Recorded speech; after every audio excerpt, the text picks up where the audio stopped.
Kita semua tahu kan rasanya penasaran, tertarik, atau bahkan jatuh cinta.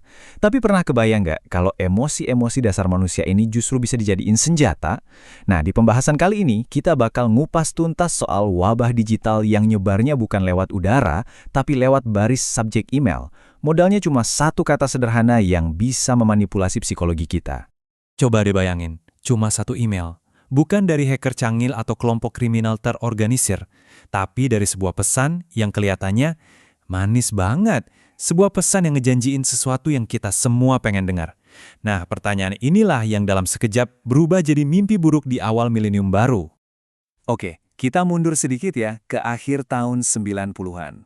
Waktu itu, internet masih berasa kayak dunia baru yang seru banget buat dijelajahi. Tapi, barengan sama itu, muncul juga ancaman jenis baru.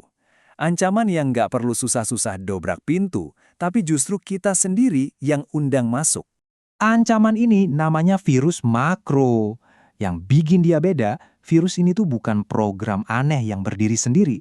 Dia justru ditulis pakai bahasa dari aplikasi yang kita pakai tiap hari, kayak Microsoft Word misalnya. Ini yang bikin dia licik banget. Virusnya itu ngumpet di dalam dokumen Word atau file Excel, file-file yang biasa kita kirim ke teman atau rekan kerja. Jadi mereka ini kayak parasit digital yang nyelip di tempat yang nggak bakal kita curigai. Kita nggak perlu ngeklik program aneh, cukup buka dokumen biasa, dan jebakan pun terbuka. Terus di tahun 1999, dunia dapat pelajaran pertama soal seberapa dahsyatnya parasit ini. Namanya Melissa. Dia ini virus mass mailing global pertama yang nunjukin betapa kacaunya dunia kalau satu lampiran email bisa menyebar tak terkendali. Penyebarannya gila cepat banget. Dalam waktu kurang dari seminggu, Melissa berubah dari virus iseng di sebuah forum jadi krisis global. Perusahaan raksasa sekelas Microsoft dan Intel bahkan sampai harus matiin sistem email mereka buat nahan lajunya. Ini sesuatu yang belum pernah terjadi sebelumnya. Jadi gimana cara kerjanya? Sederhana banget tapi jenius. Melissa ini pakai buku alamat Outlook kamu buat ngirim email ke 50 kontak pertama. Nah, karena emailnya datang dari kamu, subjeknya juga pesan penting dari, ya jelas aja teman dan rekan kerjamu langsung buka kan? Inilah yang namanya rekayasa sosial.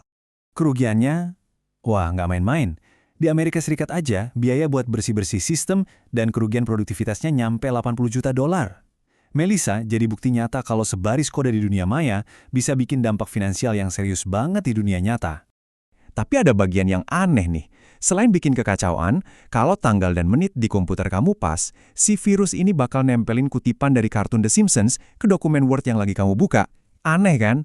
Semacam jejak digital nyeleneh dari pembuatnya. Orang-orang mungkin mikir udah belajar banyak dari kasus Melissa.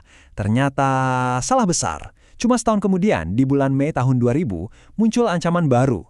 Dia pakai trik psikologis yang sama, tapi dengan cara yang jauh-jauh lebih dahsyat dan merusak. Dan inilah dia, email yang sukses bikin dunia lumpuh. Subjeknya cuma satu kata, I love you. Isi pesannya juga simple, tolong cek surat cinta yang kukirim untukmu.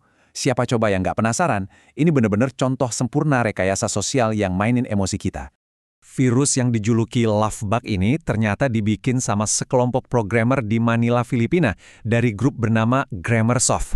Mereka sadar satu hal penting soal sifat manusia. Rasa penasaran dan keinginan untuk disukai itu dorongan yang kuat banget, jauh lebih kuat daripada rasa waspada sama lampiran email yang kelihatan mencurigakan. Oke, sekarang kita bedah ya cara kerjanya. Umpannya emang psikologis, tapi mesin di baliknya itu barisan kode yang dirancang buat penyebaran dan kerusakan yang maksimal. Prosesnya tuh cepet dan brutal. Pas kamu ngeklik lampiran, yang disamarkan jadi file teks, skripnya langsung ngambil alih Outlook. Bedanya sama Melissa yang cuma ngirim ke 50 orang, si Lovebug ini ngirim dirinya sendiri ke semua orang di daftar kontakmu. Habis itu, serangan sebenarnya baru dimulai. Nah, ini dia baris kode kuncinya. Perintah sederhana ini ngasih si skrip kendali penuh atas program email kamu.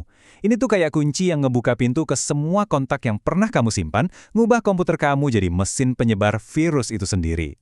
Dan inilah bagian paling jahatnya. Setelah berhasil nyebar, worm ini mulai nyariin file-file pribadi kita. Foto, musik, dokumen. File-file itu bukannya dienkripsi atau dicuri, tapi langsung ditimpah. Kenangan digital kita diganti sama salinan virusnya. Foto keluarga, koleksi lagu kesayangan, semuanya lenyap, diganti sama worm itu sendiri. Efeknya langsung berasa dan katastrofik. Cuma dalam beberapa jam, Love bug udah nyebar ke seluruh dunia, bikin kerusakan yang skalanya bikin Melissa kelihatan kayak mainan anak-anak. Kalau kita bandingin, kelihatan banget peningkatannya. Melissa pakai macro word, sementara I love you pakai VB-script yang lebih fleksibel.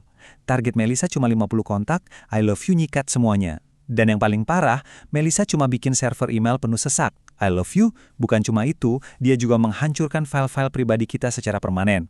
Ini evolusi virus yang benar-benar mengerikan. Dampak finansialnya masif banget.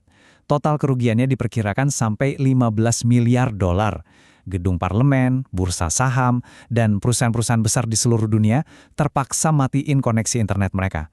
Untuk sesaat, surat cinta ini benar-benar sukses melumpuhkan komunikasi global. Nah, ini yang bikin kita harus mikir sampai sekarang. Melissa dan I love you mungkin kedengarannya udah kuno ya, tapi taktik dasarnya, rekayasa sosial, phishing, mainin emosi, justru makin relevan hari ini. Pertanyaannya pun masih sama. Kalau besok ada pesan yang kelihatannya terlalu indah buat jadi kenyataan masuk ke inbox kamu, apakah kamu bakal tetap membukanya?